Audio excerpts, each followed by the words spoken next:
fact-finding gimando alang sa pag-imbestigar sa kamatayon sa 11 anyos nga bata nga gipatiran sa pulis. Ombudsman moapil sa investigasyon.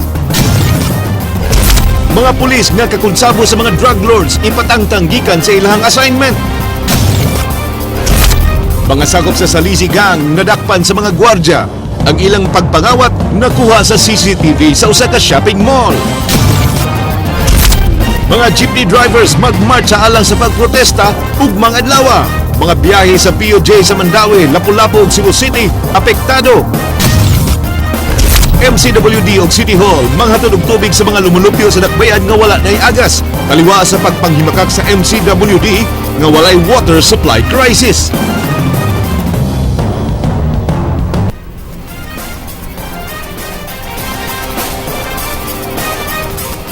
Mayang hapon Sugbo Kabisayan, aniya na mga balita, uban ang kinatibuk-ang pwersa sa News 5 Cebu. Karong adlaw Martes, petsa 21 sa buwan sa Abril, tuig 2015, ako si Glenn Soco. Amo nang ihatod ang masayong pagbalita, inubanan sa mas komprehensibong impormasyon. Ako si Andrea Patenya. Miabot na sa 30 ka barangay sa dakbayan sa Sugbo ang nidangup kang Vice Mayor Edgar Labella aron mangayog tabang gumikan sa padayong na sinati nga huwaw karong panahona. Gipahibaw ni Labella nga dunay mga stub-outs o mga gripo ang Metropolitan Cebu Water District nga gipang-ablihan subay sa ilang nasabutan aron masuplayan og tubig ang mga kabaranggayan nga nanginahanglan. Gibutyag ni Labella nga dunay ubang residente nga mangayog gyapon og tubig bisan og nang hinubra na sa ilang panginahanglan. Padayon gyapon nilang giatagan ang mga barangay nga nagkuwang og tubig hangtod nga mulurang ang kainit sa panahon. Apektado ang pipila ka mga rota sa PUJ sa Mandawi, Lapu-Lapu ug Dakbayan sa Sugbo tungod sa pagsalmot sa pundok sa mga driver sa usa ka March rally ugmang adlaw. Andrea Patenya, Suginlimi.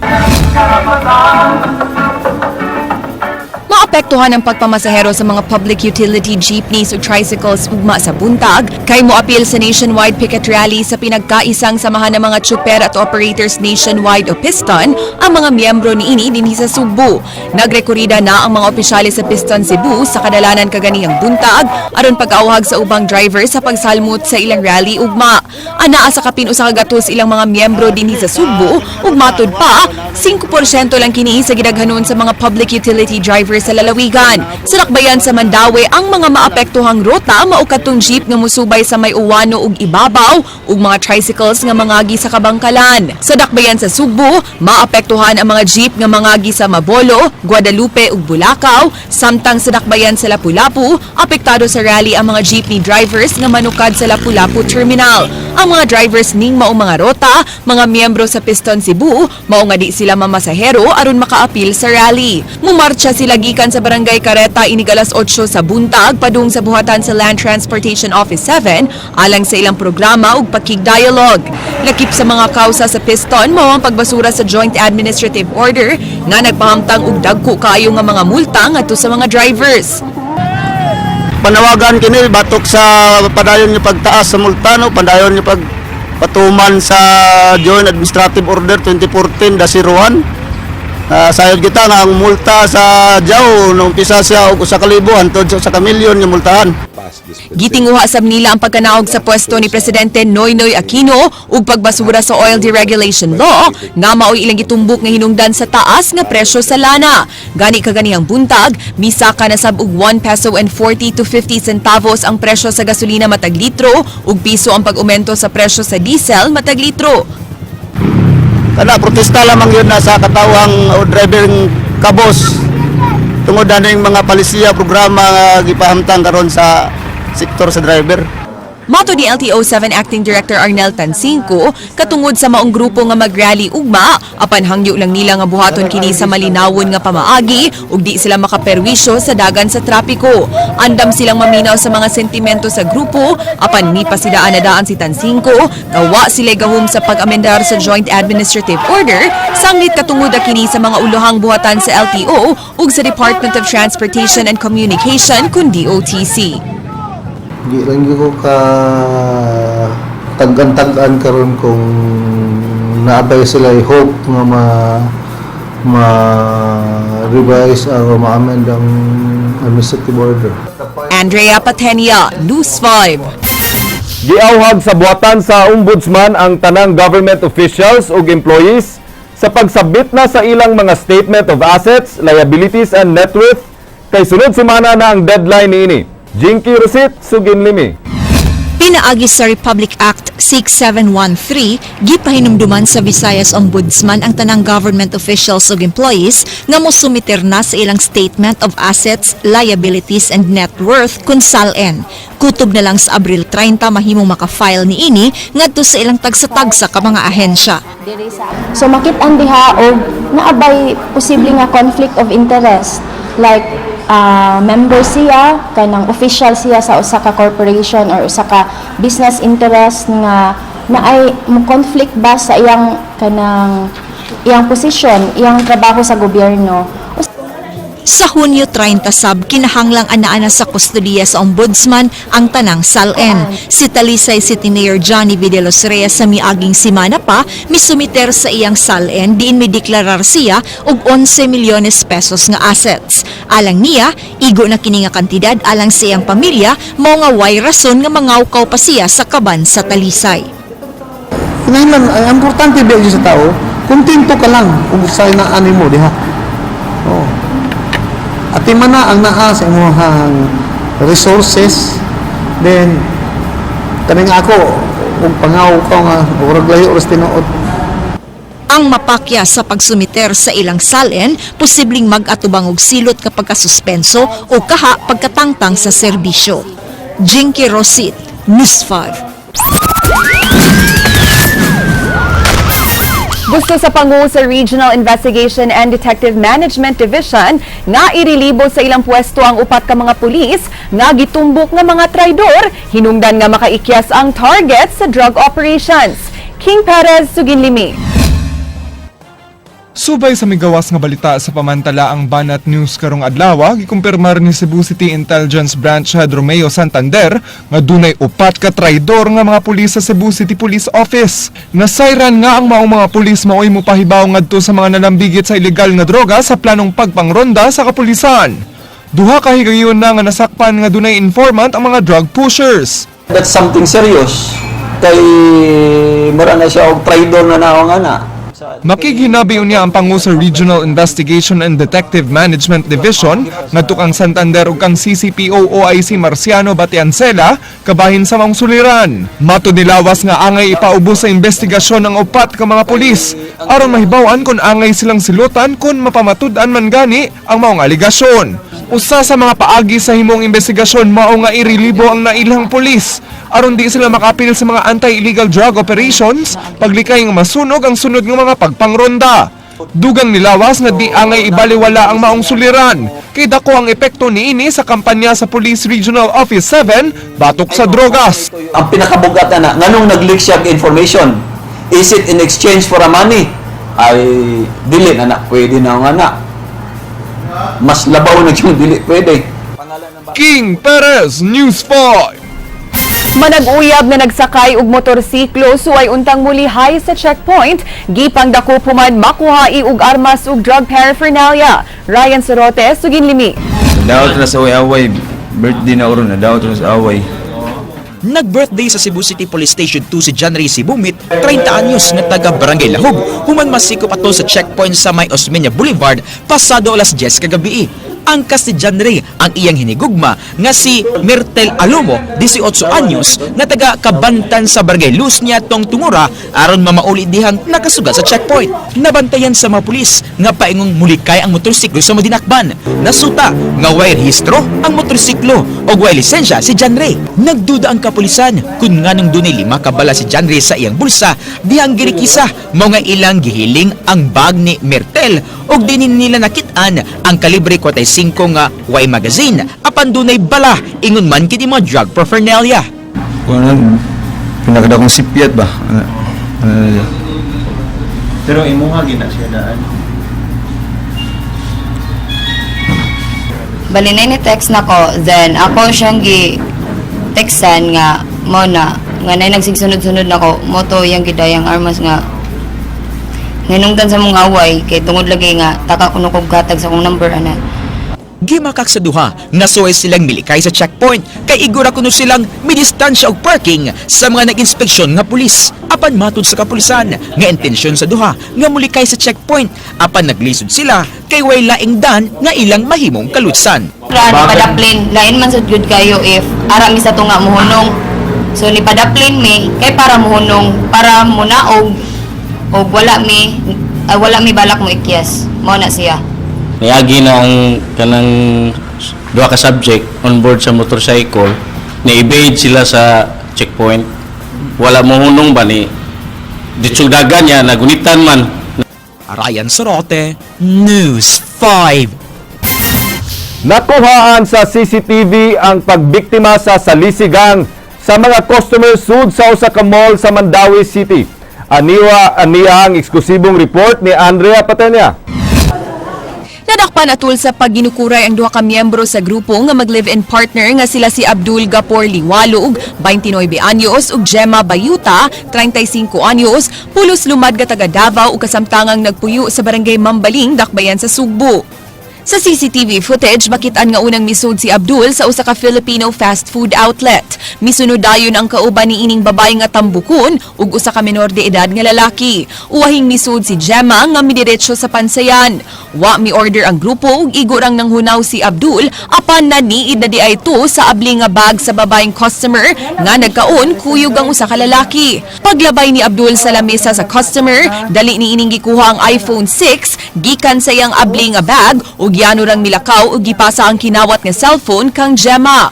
Maayo na lang nga nakabantay ang laing customer ug gipahibaw ang biktima nga gikawat iyang phone.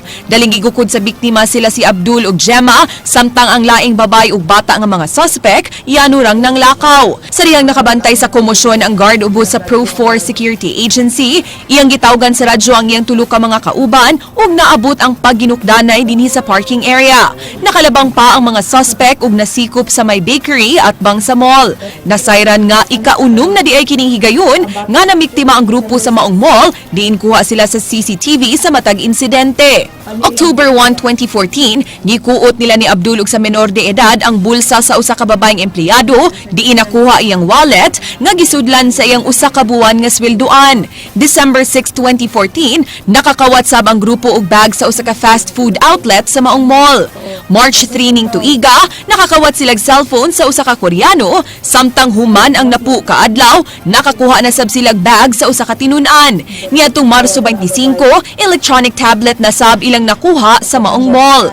Giangko ni Abdul nga sila ang responsable sa April 15 sa Lisi incident ug matud pa, bata pa lang siya, mao na kini iyang buhat niadtong nagpuyo pa sila sa Mindanao hangtod sa ilang pagbalhin sa Sugbo. Trabaho. Lugay na kani. Oh, bata pa man. Simple to inyon. Wala man. Wala naman. Balidag lang. Miyembro sab sa salisigang iyang tulo ka lalaking igsuon ug gani nadakpan iyang maguwang nga si Jamir tungod sa pagbiktima sa usa ka Koreano sa usa ka kan-anan sa may AS Fortuna. Sa diyang gipangutana si Abdul kung muusab pa siya sa pagpangawat. Nya musa pa ka. Ha? Dili na dili mo sa Mandawi mo. Adi na ka sa Mandawi, Cebu City na ka. Asa man? Sa layo na sa mo. Napasakaan og kasong theft sila si Abdul ug Gemma apan nakapiyansa sa kantidad nga 21,000 pesos. Mao nga panawagan sa kapulisan ngadto sa uban pang nabiktima sa ilang grupo. Na pwede sila mo bisita sa atong buhatan para maapasa nato og kaso. Bisag at large sila, at least malutsan og warrant, makuha nato na sila balik. Andrea Patenia, News 5.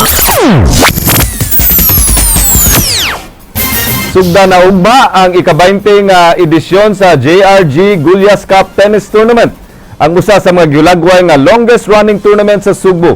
Salmutan kini sa nagkalalaing batanong players gikan sa Kabisayan ug Mindanao. Diin miabot na sa kapin 150 ka mga players ang nagparehistro. Ang maong torneo adunay duha ka category nga naglangkob sa singles ug doubles. Mga batanon ang gipaduwa sa maong torneo aron malikay sa mga illegal nga kalihukan. Usasab sa bintaha kung makapil sa maong torneo kay dunay tsansa ang mga player nga makaduwa sa international tournaments. Mitambong sab sa maong kalihukan ang duha ka mga inilang tennis players sa Sugbo nga silang Salim May Siso ug Hana Espinosa. and some sports writer in Cebu, we can do that definitely. Mutabang ta to encourage the young and upcoming. They will serve as preparation leading up to the Gulyas Cup. So, mura nag French Open Pintahay na before French Open, Sir Dodong, you have the Monte Carlo last week, na Barcelona, na Rome, na Madrid, and then you end up with the biggest tournament, which is the French Open. So sa ato sa diri, tuloy ikabuok back-to-back tournaments. Na humanang Milo, humana today ang head. So there's a rest day tomorrow and we start on Wednesday.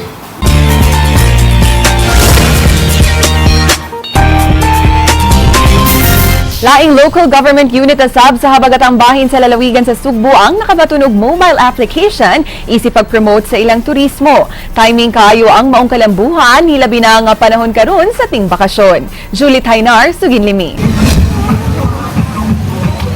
Pag-uhay lang gilusad ang Santander Guide, usa ka mobile application diin mahimo nimong ma-explore ang maong lugar pinaagi sa imong dala nga gadget. Lakip kini sa Digital Tourism Program nga giimplementar tibuok nasod sa Wireless Leader Smart Communications inabagan sa New Media Startup Innopub Media. Lakip ang Santander sa Boss Tourism Circuit nga gisugdan sa Dakbayan sa Sugbo. Tumong sa maong proyekto nga makatabang sa turismo sa matag LGU. Ang BOSS stands for Bolhoon, Oslo, Sambuan, and Santander and Sambuan. So humanaman ta sa Bolhoon, Sambuan, so it's Santander's turn. Anon masayon nga mapadangat ang mga kasayuran bahin sa Santander, gimontar sab ang mga marker nga dunay QR code o quick response code. Nasa na siya yung NFC, Near Field Communication. If you have a newer Android phone, dala na yung NFC ng phone. Imo lang nang i-turn on, di na nimo kingalan i-scan. Ang imong phone, itupad lang nimo sa marker, download siya information. So, nalang din na, let's say kung Santander ka marker, ang history sa Santander. Sa mga mobisita sa Santander, libreng ma-download sa Android phones pinaagi sa Google Play Store ang Santander Guide ug sa mga musunod nga semana, available na sab unya kini sa iOS users. Julie Tainar, News 5. Ni umulog paralegal team si Vice Mayor Edgar Labella aron mutabang sa mga piniriso sa Cebu City Jail nga natanggong sud na sa pipila ka tuig aron makapahimo sa probation program sa gobyerno. Matod ni Labella nga natapos na ang training ug seminar sa paralegal services diin katambayayong sa iyang buhatan ng usa ka non-government organization. Gimanduan na sab niini si Jail Warden Johnson Calub sa pagduso sa listahan ug status sa mga kaso aron mahibaw-an si kinsa kadtong mga piniriso nga natanggong sud na sa pipila ka tuig. What happened in the province, no? Nga katong naingon nga she has outlived or he has outlived kanang sentence if he was already convicted. Supposedly, if he had been convicted, he could have been served a sentence of 4 years, but he's already in detention for 6 years. That's why we have to look into that. That's the order of the PCAC to Superintendent Calub, to give us a status of cases that of the prisoners that are now being detained there, so that we would find out. Dulaan sa usa ka gatos ka mga batanon gikan sa nagkalain-laing kalungsuran sa lalawigan sa Sugbo ang nagtigom sa Kapitolyo alang sa 11 programa sa Provincial Youth Commission. Si Board Member Miguel Antonio Magpale maoy mipatawag sa mga representante gikan sa 27 ka mga lungsod. Ang batanong Magpale maoy nangamahanan sa ordinansa sa pagmugna sa PYC sa miaging tuig. Tuyo ni Magpale nga i-orient ang mga kabatanunan sa ilang posibleng mahatag ang mga programa nga ikalambo sa ilang sektor. Ang PYC maoy mo representar sa tingog sa mga kabatanunan. Please rise for the invocation and the singing of the national anthem. With or without the SK, naay murag youth arm ang province, and we can use this arm to take care of the needs and to create programs and activities para sa atong mga kabataan. Gipakita sa mga sakop sa Filipino-Chinese Fire Brigade ang bintaha sa ilang nadawat nga bag-ong aerial platform fire truck nga gihatag gikan sa Rotary Club of Cebu West. Napalit ang maong ekipo sa Canada sa ubos kayo nga kantidad. Matod sa Fire Marshal sa Filipino-Chinese Volunteers Fire Brigade nga ang maong aerial platform maoy labing una sa Sugbo. ilang gipanglantawan nga basin magproblema sila sa wirings nga makabalda sa mga firecracks panahon sa emerhensiya.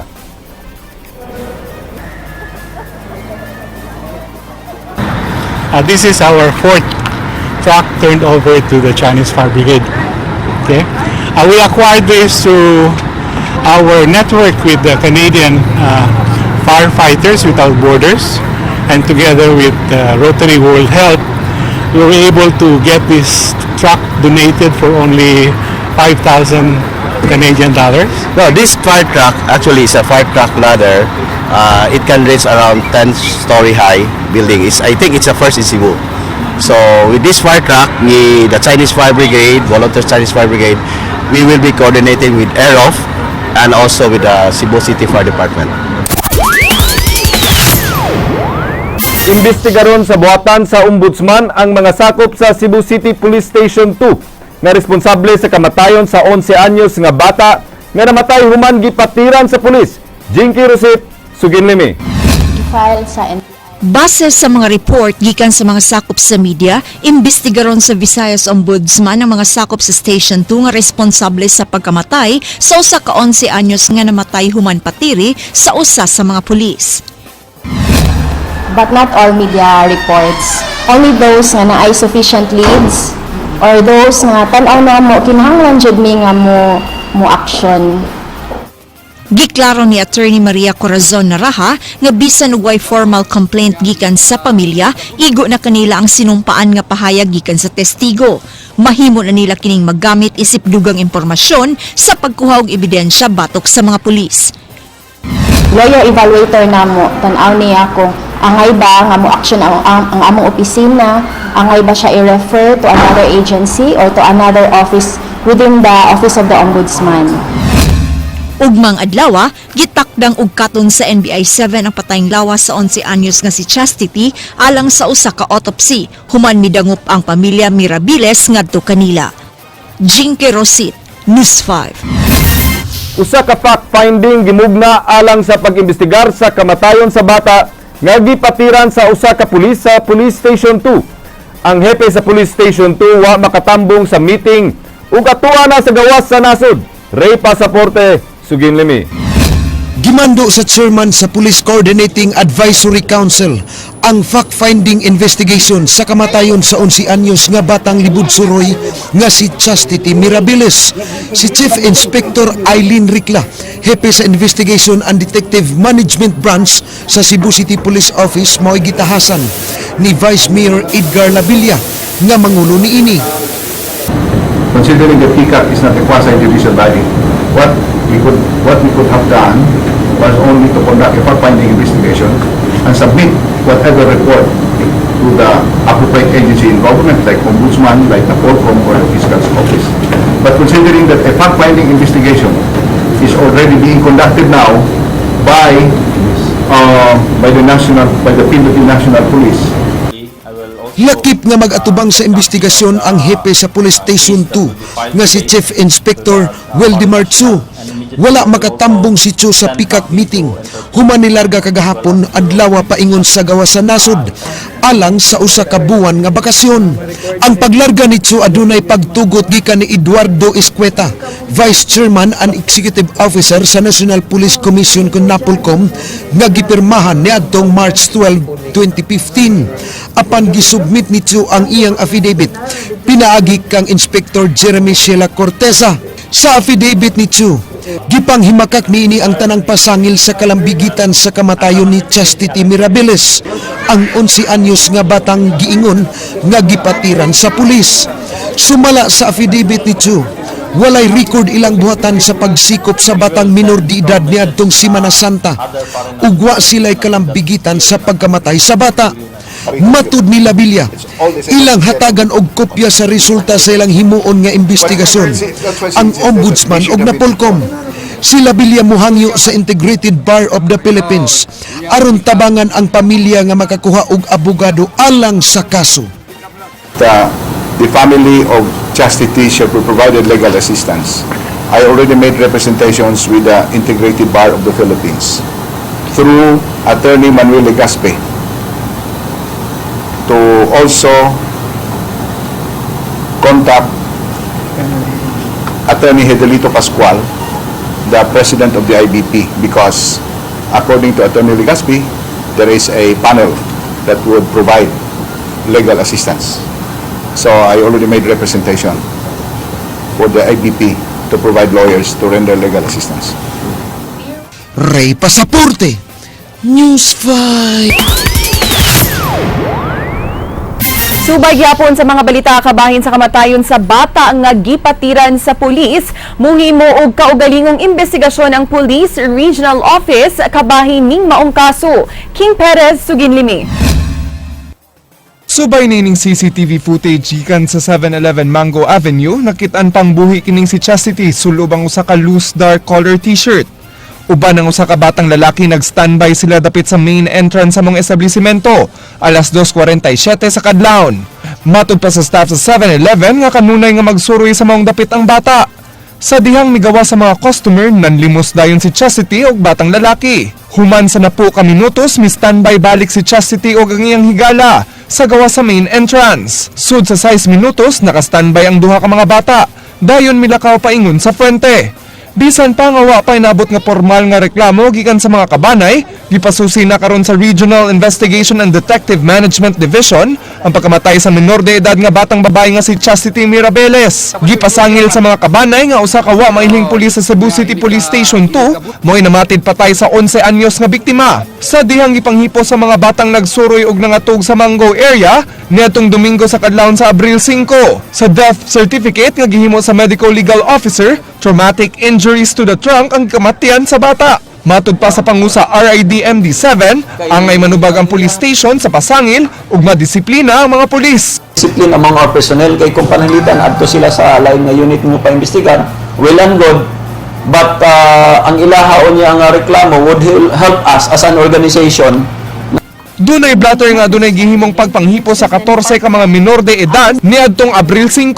Apan wala malakip didto ang pangalan sa namatay nga si Chastity. Tan-awon sab sa investigasyon kung nisunod sa protocol ang mga pulis sa pagpanghipo sa mga bata nga kinahanglan dunay female officer o social worker. There was really no need for the for chastity, but even though nga wala, and with the gravity or bugaton sa kaso nga alleged, I think we should go more deeper dun siguro in investigating this case. Matud ni Senior Superintendent Lawas nga wa maabot ang report sa Police Regional Office ang gihimong operation sa Police Station 2. Ang team leader sa mong operasyon mao si Chief Inspector Wildemar Tew nga mausab ang hepe sa mong police station. Dunay kauban ang namatay nga bata nga eyewitness sa hitabo ug anaa karon sa mga kamot sa DSWD. Tungod kay wala pa kadesider ang pamilyang Mirabeles kung nasa mosangat silang sumbong, mipasalig ang pangusa RIDMD-7 o sa ka-fair investigation ng ilang himuon bahin sa maong hitabo, bisan pa nga pulis ang nalambigit ni ini. Susiho ni Lawas ang mga CCTV camera sa area aron makatabang sa pag-ila sa pulis nga nagpatid sa bata. Ugon sa tinuod kinahanglan mulutaw gyud. There are no saints, there are no sacred cows in the PNP organization. Kung kinahanglan mahulog si muna na ang kuan kining lubi, ihulog na namong lubi nimo. King Perez, News 5. Maukadto ang mga balita sa Aksyon Bisaya kini si Glenn Soco. Daghang salamat, ako si Andrea Patania. Bisan asa, bisan kanusa, kapatid. Kay di lang kutob sa balita. Aksyon!